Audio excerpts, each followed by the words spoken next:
Hello people. So I wanted to explain a concept quickly. This comes from the Law of One, which I've mentioned many times on this channel. And there are a few different ideas that either directly or indirectly relate to this theme. So this is a fundamental that I want to explain so that I can build on this concept later. So going to the Law of One then, they talked about a concept known as densities. The first density is wind, earth, fire and air, the most simple life forms in a sense. The second density is animals that take a very long time to individuate and move on. We are currently in the third density.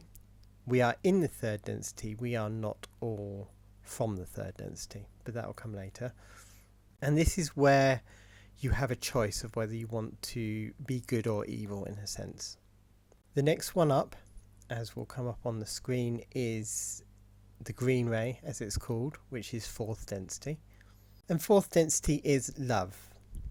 Love on its own, before it's refined in any of the ways that our sophisticated worldview does refine this concept.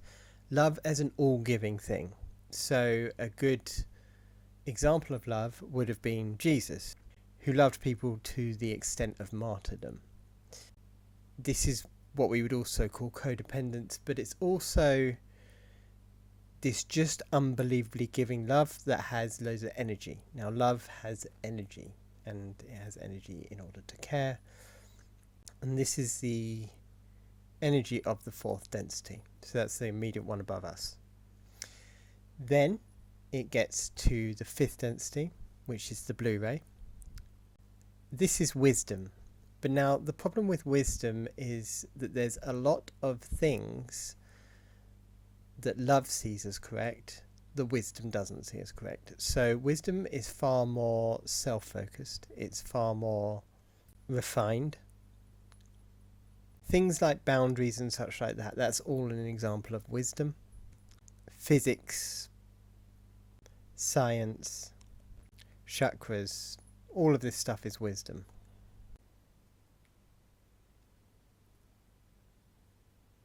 There are a few patterns to wisdom that are interesting to mention.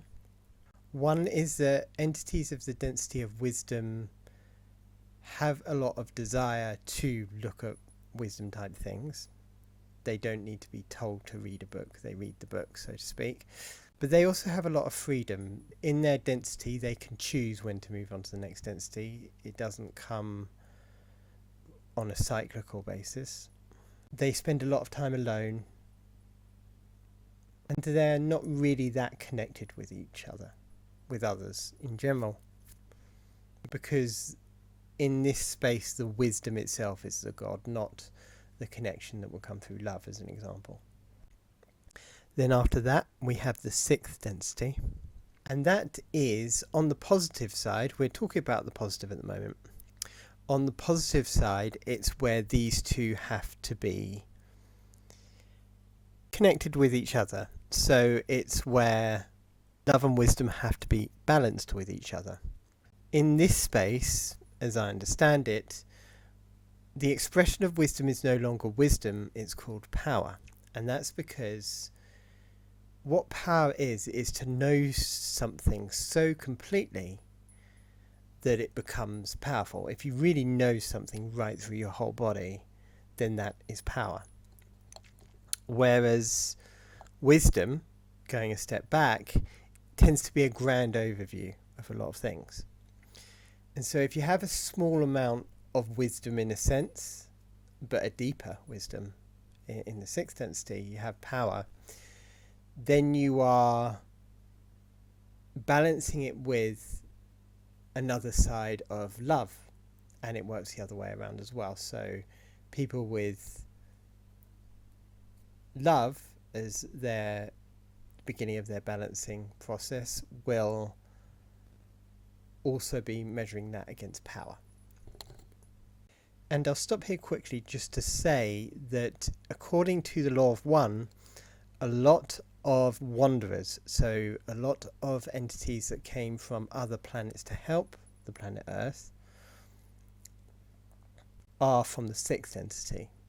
That's where most of them come from. You get a few of the fifth and a few of the fourth, but mostly you get sixth density wanderers. And in my understanding of these people, they are not perfect human beings. They are the highest level in an angelic sense, in a celestial hierarchy, but on the real world, the things they're dealing with are pretty tough, pretty gritty, and they don't walk around like saints. Of course, some of them in some parts of their lives will be very, very positive, service to others and such like that. But I'm not trying to make out that these incarnate angels as such are perfect people. Now, people, when they're in a higher realm, from the fourth density, have huge amounts of power. So they have telekinetic power and all that kind of stuff. They're very telepathic. But we're going to discuss something else here as well. I'm adding in the black lines to show that there are separations here, and we'll come back to that, what that actually means. But there is a negative path in the law of one. There are entities of equivalent negative polarity to the positive, but that only applies to the fourth and fifth. I'll talk about what happens in the sixth in just a second. So on balance, when you have these sixth density entities that are more powerful than any of them coming down on the positive side, for us and for many, many planets, the power is from the positive.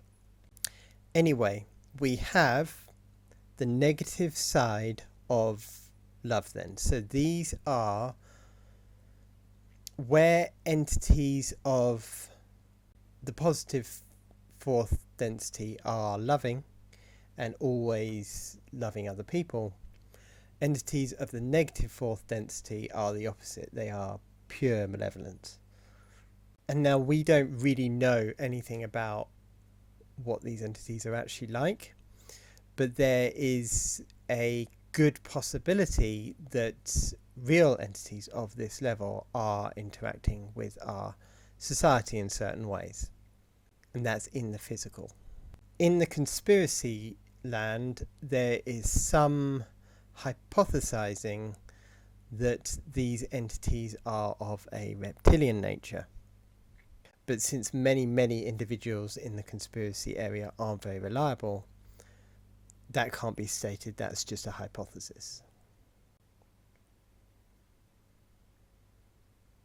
Then after that, we go one level higher on the negative hierarchy. So after hundreds and thousands of years of being malevolent at the level of the inversion of love, they then move up to become malevolent on the inversion of wisdom. We won't stop here for any length of time. It's not a productive discussion, but it's important in reference to the theory that this exists. After this point, when the negative tries to move up even further into the sixth density, they're not able to, and they crumble at this point and have to move over into the positive polarity, or they will completely dissolve. The reason for this is that the negative love has a lot of information, a lot of things that it's learned. The negative wisdom is like a separate category in the being, because the negative is separated from itself. Negative wisdom is a different set of information, and these two can't be bridged. Whereas with the positive, they can be bridged, because they can be balanced, they can be bridged, because it makes sense as the creator designed it, in a sense. So why do I mention this? Two reasons. One is, as I've said, the negative wisdom and the negative anti-love can't be unified. And because of that, you will see that pattern showing up in the world. You won't see, in my understanding anyway, you won't see one all-powerful negative force. You will tend to see two forces pushing against each other, both claiming the other one is pure evil, but both of them being as bad as each other. This happens in physical ways, like groups fighting against each other, but it also happens in subtle societal ways and energies. The second point is that I believe as we move forward as a society that we will start to see the dissolving of these boundaries, and it's a big point in understanding some of the events that are happening at the moment. Anyway, that's all I have for the moment. Thank you for listening.